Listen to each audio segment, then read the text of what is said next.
J'ai le grand plaisir d'inviter maintenant Son Excellence, Monsieur Sergiu Prodan, ministru de la Culture de la République de Moldova. Ce plăcere reală, domnule ministru.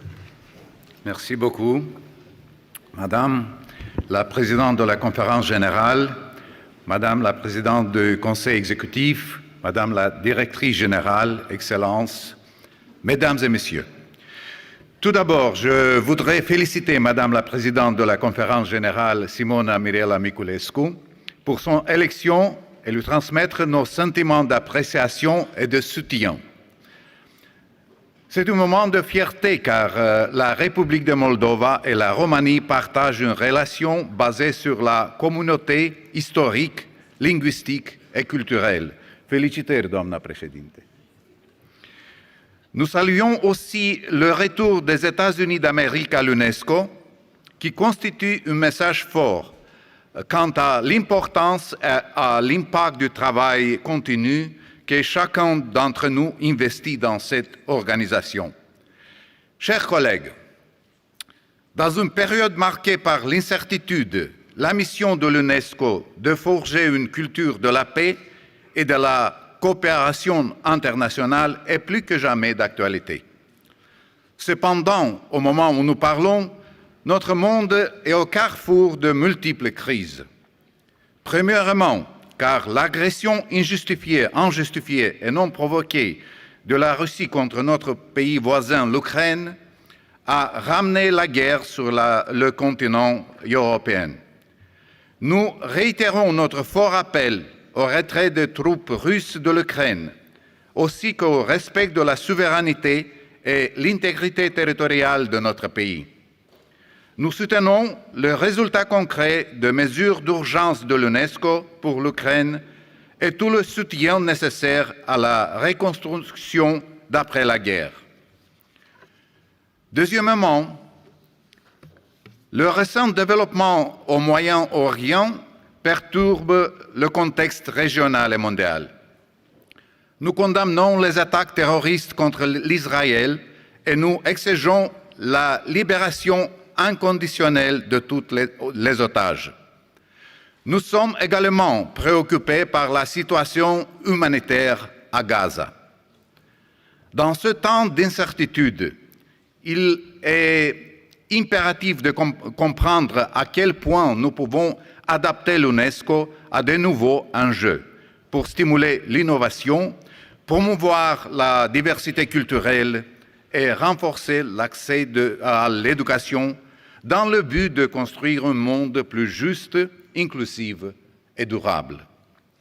Dans ce contexte, nous apprécions les efforts du secrétariat et le travail du comité intergouvernemental spécial sur la révision de la recommandation de 1974 sur l'éducation pour la compréhension, la coopération et la paix internationale et l'éducation aux droits de l'homme et aux libertés fondamentales.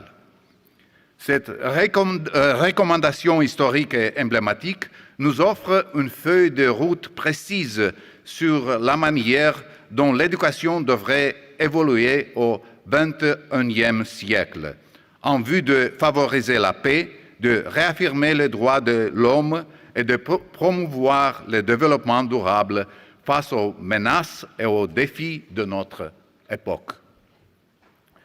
Nous parlons aujourd'hui de l'accent à mettre sur l'éducation numérique.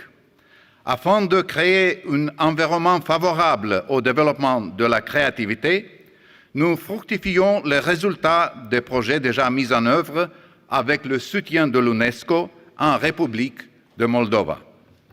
Il s'agit notamment de projets de transformation numérique des industries créatives et culturelles réalisés avec le soutien précieux de nos partenaires à qui nous souhaitons renouveler notre gratitude.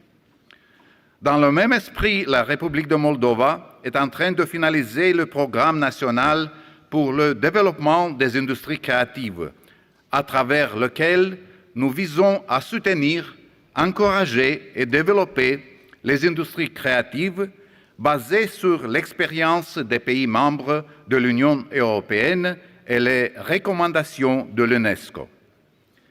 À l'occasion du 20e anniversaire de la Convention pour la sauvegarde du patrimoine culturel immatériel marqué cette année, nous réaffirmons notre disponibilité à travailler avec l'UNESCO sur une autre priorité stratégique pour nous, le patrimoine culturel.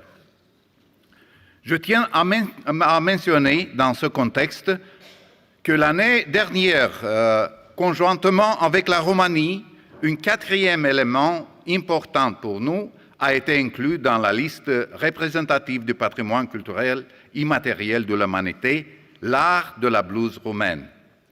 De plus, au mois de juillet cette année, la République de Moldova a approuvé le règlement sur la circulation des biens culturels et a créé le service de circulation et d'enregistrement de biens meubles culturels, marquant notre engagement en faveur de la réforme du système conformément aux normes européennes.